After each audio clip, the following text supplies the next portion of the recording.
In this guide, I'm going to show you how you can fix the error when your PS5 won't connect to the Wi-Fi or is having network issues. Before we do dive into this video, make sure to like the video and subscribe to the channel with all notifications on. It really does help out the channel and lets us know that you want more content like this. Now, the first thing that you should do is press the PlayStation button on your controller and scroll down to the power menu all the way down in the bottom right and just fully turn off your console.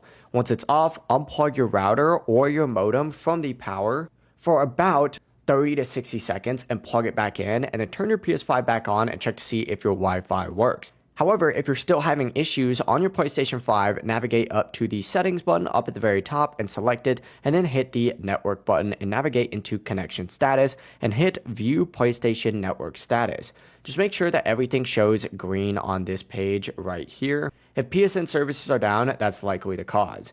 If not though, go ahead and go back into settings, and this time go back to the network settings and just select settings this time and hit set up internet connection. You should see your Wi-Fi network here. Make sure your PS5 is as close to the router as possible, since distance and obstacles can weaken the connection.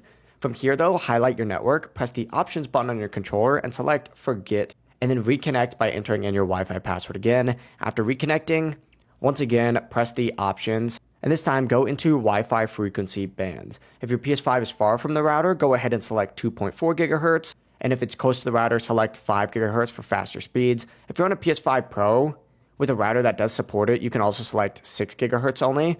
And that's what I recommend doing if you are on a PS5 Pro. Now, if Wi-Fi is still not working for you, I recommend moving your PlayStation 5 closer to the router and testing with a wired Ethernet connection. Even if that does fail, it could be an issue with your router itself or even possibly within your PS5, in which case it might need official repair. But yeah, that's going to wrap it up for today's video. If this guide did help you out, don't forget to like the video and subscribe to the channel with all notifications on. It really does help the channel and lets us know that you want more content like this. Have a great rest of your day.